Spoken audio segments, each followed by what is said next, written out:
Hi, welcome to Franklin's Garage to Stage podcast. My name is Rob Wardrums Franklin, and my co-host here is Dana Thunderbase Franklin. How you doing, man? I'm doing really well, really well. Hey, a couple things we need to discuss today. First of all, I wanted to talk about our last couple of guests we've had. But first of all, I want to say thanks for all the new listeners and the continued listeners. We really appreciate it. It's grown quite a bit. We are still asking for support because we do this all ourselves and we don't have any advertisers or anything like that. So any kind of support would be appreciated. And there's a link for that on our website and also the podcast. And if you're willing to be a guest, please do send us your contact information. We're willing to put on your MP3s, pump your band, if you're a solo artist, whatever information you've got out there. And just text us and we'll get you on the show. Dana, what do you got to say today? Well, pretty much same as you. You'd like to definitely appreciation for everybody that is listening and passing the word on. It's like, we've got, over 6,000 hits now and, a bunch of different countries and cities. I think we've hit almost every state in the United States. There's a couple out there in North Dakota, South Dakota. I think Dakota's in like Wyoming. Hit us up, guys. I think you're one of the last few states we haven't been in. It's we do all this on our own, and it's so any support, simple $3-4 a month is all. If you can contribute that cup of coffee, and it would help us out tremendously. Oh yeah, it doesn't even have to be monthly. I mean, you could do a one-time thing and just cancel it. So I mean, any support would be appreciated. Like I said, we do this all ourselves, so it's we're spending the money ourselves to do this. But we appreciate even just your listening. So thank you very much for that. Wanted to talk about our last couple of guests. We've had a couple of really cool guests. The first one was what the heck was that gonna have? Robin Brumfield. I wanted to say Blumfield, but it's Brumfield. He was a solo artist and also a producer at GrassFit Music. Real intelligent guy. I had a really good conversation with him. And then our last guest was Nile Atway. He's the CEO of GrassFit Music, and he had some great insight for like new bands and what they should do as far as management and social medias and all that. It was really, really interesting. I had learned a lot from both of these guys, really. Yeah, Nile was really cool to talk to him and hear from him. After getting done listening to him, I felt inspired to go out and do even more stuff than what we're doing now. It's really some really good info. Yeah, that Robin guy, he was very well educated. You can tell, and knew his craft very well. And then we had some other guests back, last month and the month before. Ex band members and some family members and.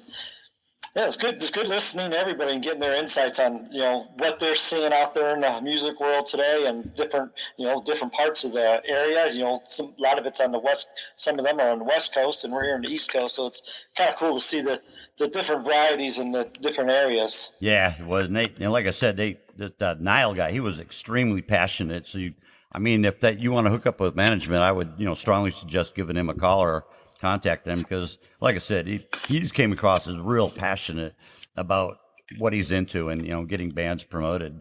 I thought that was really cool. I learned a lot. I never knew there was a genre called bedroom pop. I mean, there's so many thousands of genres out there. That's one I'd never even heard of before. So when he said that, I was like, huh? Bedroom pop? What the hell is that? Yeah, that was a new one for me too. There are some strange subgenres out there. It's like, I mean, whatever kind of music you play, if there's not a name for it, somebody will come up with one for you. Speaking of genres, I don't know. I kind of really don't like the whole idea of having, like for rock, there's like 20 or more genres of rock. I think you kind of like pigeonhole yourself into like a certain group of listeners. That's the thing I don't like about having so many thousands of genres out there. You know what I mean? It seems like it kind of limits the audience you're trying to appeal to. If somebody's only listening for like classic rock, you may have some cool original shit out there and they'll never hear it because they want to hear classic rock, and and vice versa. So that kind of shit, it's confusing. Yeah, it's like, when you start out a new band nowadays, it's like, if you want to try to advertise yourself or, say what kind of music you're playing for, certain clubs, like where, we'll do this, like, it's like you said, do you limit yourself by saying we're a death neo punk band or, whatever some of these crazy names are? It's like, I mean, if I hear just rock or metal, then I'll probably check it out because it's both the genres that I like, but it doesn't limit it. It's not a death metal or a screamo, or so you're not, if you're not into screamo, then you're going to go there and you're going to walk right back out. But if you know ahead of time, I don't know, it's too intricate, I think, nowadays. Yeah, it is. It really is. Also, I think today we promised in the last couple episodes we're going to update you on our progress as well. We kind of really haven't done that. So, as you know, as we've said in previous episodes, we started a new project a few months back, and we've gone through some lineup changes, and I think we've finally gotten to the point where we're with members we really want to commit ourselves to. What do you think? Definitely. It's when you first moved out here and we got this going again. Some of the ones we had during the beginning were, nothing against talent, because everybody that we've been with, they're talented. It's just, different attitudes or different styles of music. So, it takes the right, as we've said in many of our, podcasts previously, you've got to go through all the steps to make sure you're getting the right people that you want. It's, it's not just musically anymore. It's like we said, it's a family, and you all have to gel and get along and put up with the goods and bads of everybody. And unfortunately, sometimes it's been it takes time. I mean, really, sometimes it just takes time. You're really not going to know, in one or two practices. Sometimes it takes multiple practices to say, okay, you know what? It started off really good, but the shit just ain't working no more. Yeah. We've had some guys that, they're talented, but it's like, just attitudes are a little bit different, and they either they want to control the whole project or control certain people, and drop back, well, no, I want this and I want that, and we've always been in one of those kind of bands where it's more of a democracy. Everybody's got a voice, and we're not into the self-leader. Yeah. Well, one thing I kind of wanted to discuss too is we've gotten to that point where every band, well, hopefully every band gets to, where the members are starting to feel the music rather than play the parts, if you know what I mean. Because once you start feeling the music, not thinking about your parts, it's just like a lightning goes off in your head. It's like, oh, this is fucking sick. And I experienced that last night, so I was really happy last night.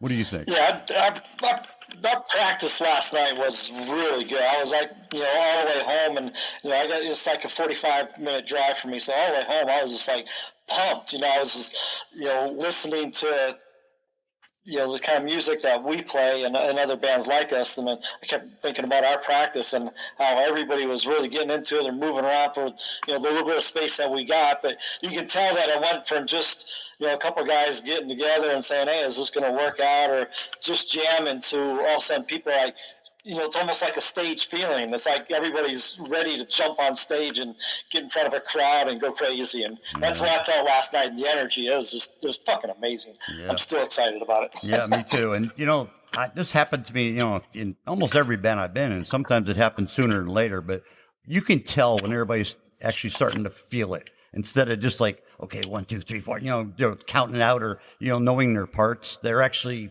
feeling it instead of thinking.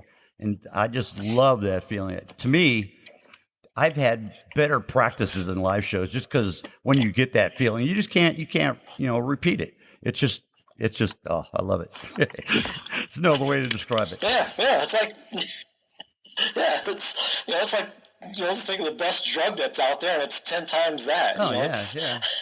Let's see why these. But yeah, going back to the practice, it's like, this is only the second time actually that this lineup's been with all the members practicing, been together, and even with the ending of some of the songs that we've only played once or twice together, and we're some of them got really tight, and otherwise we're still trying to figure out how we want to end it. And we'd look at each other, and it's just kind of almost happened. And then you as drummer, you'd fuck with us and kind of hold that last hit for a little bit. But it was like not only was it a great practice musically, but even just the way we all got along, it was just a lot. It wasn't like work. It was fun. Yeah, I mean, it was exactly. just. I mean, I love practicing anyway, but it was awesome. It was, and like you said, I mean, you can't capture that effect with drugs. I mean, it's just sick. I mean, that's why we play instruments, for that feeling. Okay, Dana. I wanted to tell our listeners as well. We have our next episode is going to be with a guest. His name is, he goes by the name Quiet Sun. He's a producer and also a recording engineer. So I'm really looking forward to that, because I don't know shit about that. And I want to hopefully get some tips from him on, mixes and shit like that, because I mean, that's huge, in recording and actually playing live or just even practice. So I'm really looking forward to getting some information from him. And then we're also going to be, we're not quite sure the date yet, but we're going to be on another podcast. It's called On Stage. As soon as we have more information about that or a copy of that, we'll make sure that that's linked on our website and podcast as well. Okay, Dana, I think it's about time for what we call... Oh, shit, it is. All right, it's been a few episodes. Yeah, it has. This is basically where we talk about something that's either embarrassing or something that happened during either a live show or before or after a show, or even at a practice where something just didn't go as planned. So let's start with you. What do you got today? We'll be back after a quick break.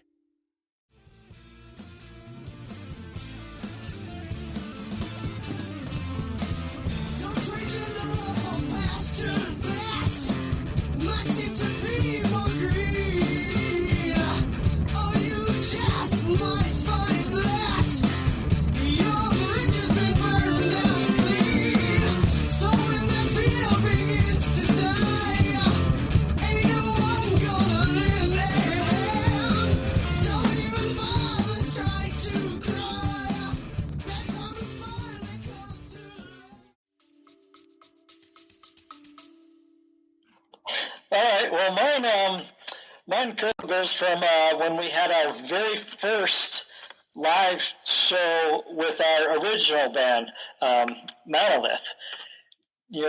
Before that, of course, we did a bunch of cover bands and stuff, and then we finally progressed to just doing our originals, and we got good band together, and we were fucking killing it. And this was our first live show, so we're all excited and all pumped and ready to do it. We played at this place called Easy Street in Reno, Nevada, and we were fortunate enough to where this place actually had a backstage area where we can, dress up for the show, and because we set everything up on stage and then went back and got our stage clothes on, and whatever, and did final tuning and stuff like that. Yeah. Well, at the time, this was my very first show that I was playing with this brand new wireless transmitter I had. And, of course, I was using this, at practice and all this stuff leading up to the show. And this goes back to one of those times where we talked about one of our episodes, like, be fucking prepared. Because getting ready to go up on stage, tearing everything on, and I noticed my light blinking on my wireless transmitter on my end of it. I'm like, holy shit!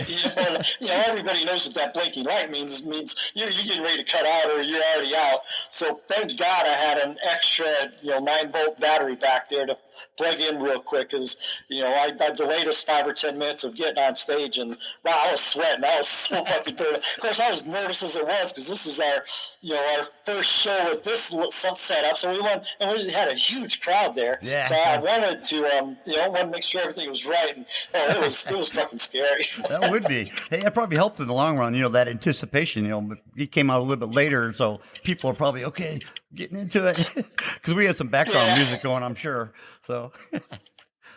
Yeah, definitely. Well, mine's it was kind of actually a scary moment in a kind of a funny way. I was playing in this band. Unfortunately, you weren't in this band, Danny. This was in Sacramento, and we were playing at this club, and I was separated at the time, and was going out with a couple different chicks, and I had invited one to the show, and then, we're playing. I noticed like halfway through the set, she shows up, but then towards the end of the set, oh shit, who comes through the front door? My other girlfriend I was going out with at the time, and they didn't know each other. But then during the show, probably second set in, I noticed they both went into the bathroom at the same time, and I was just fucking sweating bullets. So it's just kind of one of those things where be careful who you invite to your show. But that was just kind of a, funny, and I was nervous because I didn't know how the night was going to end up, and it ended up being pretty well. I mean, there was no fights or nothing, so it was just one of those funny moments. Oh, you got lucky with that one. All right, so what else you got for us today, Dana?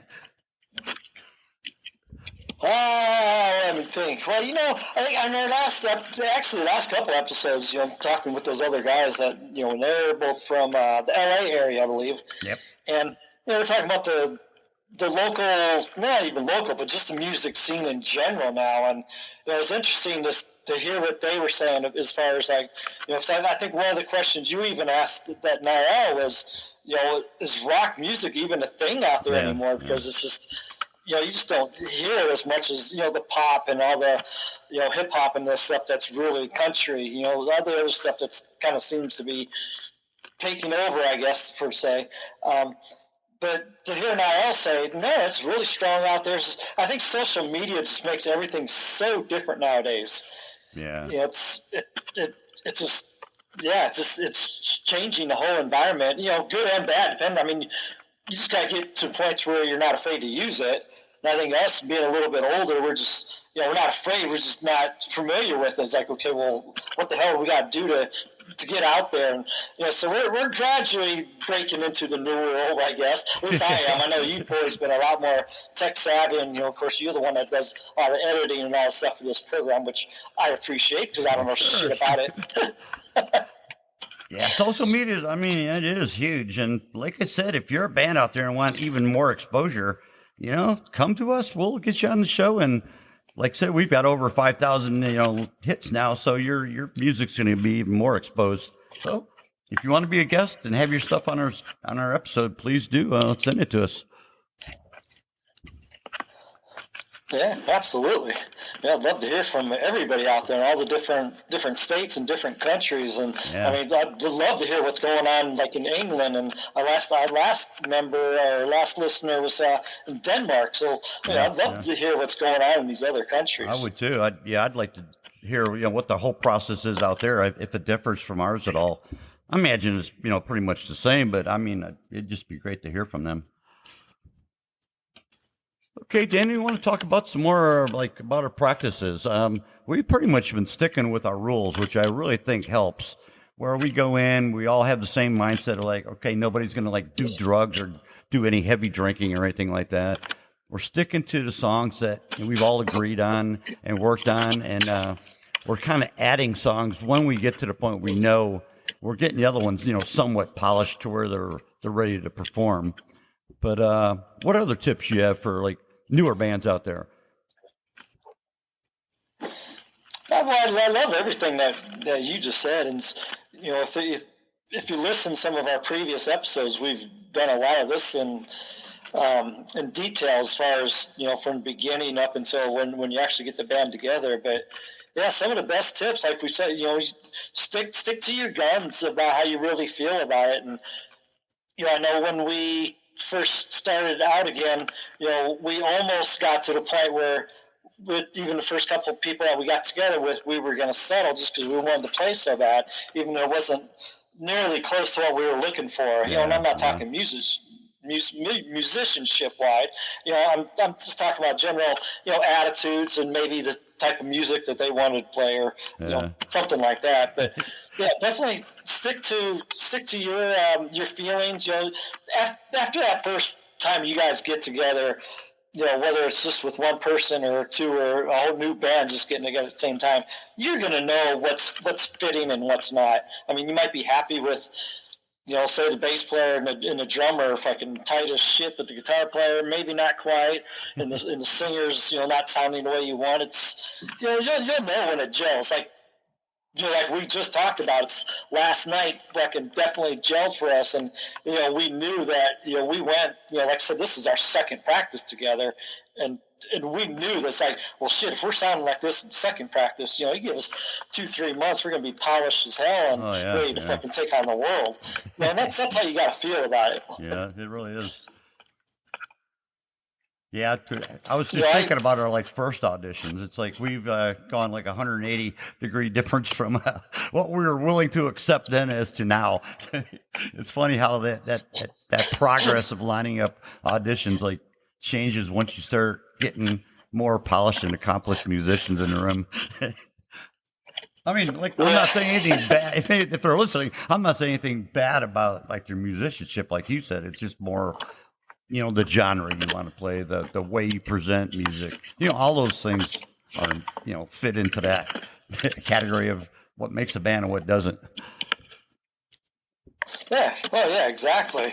And I always kind of compare practice to almost like how a sports team and stuff is. It's number one, you've got to want to go to practice. It shouldn't be if it's a chore for you, then you need to fucking find a different line of work. Yeah. I mean, I look so forward to going to practice, even if the last practice sucked, or if I'm not feeling good or whatever. Going to practice it's kind of like a big high point of my day or a week, something to really look forward to. Oh, and that's the way you should feel. Yeah, that's cool. Sports.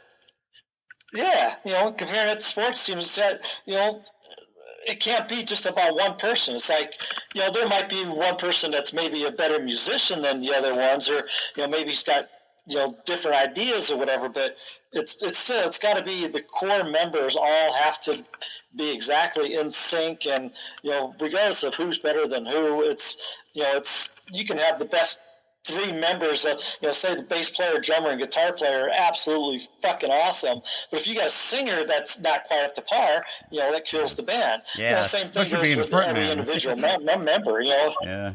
Yeah, you can't have a front man that's going to destroy the rest of the band. And we're pretty fortunate in having a guitar player / vocalist that's got a double duty, and he's doing it really well. So we're really fortunate there. But you brought up a point. Guys that can. You brought up a point I really want to stress on. It's like, don't count on every practice being perfect, because you're going to have off days, or 2 of you may have off days, and then the others are doing all right. But you're never going to have I won't say never. You're not going to have 100% of the time a practice that's perfect. I mean, I don't care how accomplished you are. You're going to have a bad day. I mean, everybody does. Oh, yeah, definitely.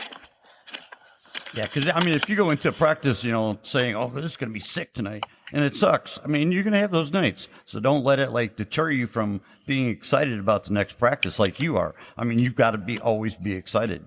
It's got to be your attitude going in, even if you don't, feel 100%. You've got to be mentally prepared to go in there and give it your all, even if you may have an off day. That's my opinion. Yeah. That's a great tip, great opinion. And any new musician that's listening to this podcast, or that's a great point. If you're that one guy that doesn't want to go to practice, or maybe you're intimidated, which we all get, especially for new musicians and you're trying for your first band. I don't care how good you are, you're gonna be nervous, and you're gonna be maybe a little bit scared to do it, but that's how you broaden your horizons, and that's exactly. That's how everybody gets better, by just going out there and doing it. Yeah. And when you feel like that, you're kind of intimidated, maybe you're a newer musician, it's going to show in your playing too, because you're going to overthink your parts rather than just like we were talking about earlier, like feeling your part. I mean, once you get to that point where you're feeling your part, it's going to gel a lot better. But I think we all do. I mean, we all overthink, especially a new tune. You kind of overthink your parts. You're like anticipating, maybe the next breakdown or next verse or bridge or whatever. And instead of just like feeling the part you're currently playing. So, I mean, we've all gone through that. Oh yeah. Yeah. It's almost like, I mean, if you listen to some of the older, well shit, maybe even some of the newer music, some of the recordings that are out there, it's like you can tell the ones from the bands that like their first or second album, they're always, a little bit more edgy or raw, and it's just, they're maybe not quite polished, but that energy and that vibe that you get, I like those way better than the polished shit that's out there that's so overproduced that it's just, I don't know, everything starts to sound the same after a while. But, some of those newer bands now, raw energy, shit just sounds sick. Yeah. And speaking of which, I just watched this documentary on Motley Crue. I'm a big Motley Crue fan because I like Tommy Lee's drumming style. But, I mean, they basically had a couple players that didn't even know how to tune their damn instruments. But their first album just came across, like you said, raw and edgy. And it may not have been 100%, musicianship, but you could, like you said, you could feel that energy and that rawness. And it just came out as, okay, these guys are going to go somewhere. And obviously they did. Yeah. Okay, well, in closing, once again, I want to thank everybody for listening. Like I said, we've grown quite a bit from where we first started. We really, really appreciate it. We do want to hear from you, though. We haven't received a whole lot of or text or emails. So, I mean, whether it's good or bad, you can tell us, hey, you guys suck. Or, tell us what you like about the show. Either way, we'd love to hear from you. All right? Dana, what else you got for closing here? Yeah, about the same thing. Yeah, just drop us a line out there, people. Let us know. I mean, we know we've got the listeners out there because, it's like Rob said, I think we actually just hit over 6,000, I think, just the other day. So, I mean, every month we're just getting, it's like we're doubling our viewership, every month from the previous month. So we're snowballing, things getting big out there, but we're not hearing from you. So drop us a line, tell us where you're from, and what's going on in your life. If you're just starting out a band, or if you've got a band that's out there for 10 years, we'd love to hear from you, and give us some pointers that maybe you've experienced in your bands and getting them together, or just any kind of shit that's going out there. Hit us up and let us know. Yeah, or suggestions for future episodes. We'd really appreciate. We still want to get some bar owners and booking agents on. We haven't had them yet, but that's one thing we're in the works with as well. But I want to thank everybody again, and Dana, great talking to you again today, and thanks for the practice last night. It's good talking to you, man. Always. And looking forward to our next episode. Thanks for the great fucking practice yesterday. And, happy jamming to everybody. And fucking, if you're a band, hit us up. We'd love to hear from a whole band, too, what's going on with the dynamics of it. Sounds good. Yep. All right, everybody. Thank you, and bye.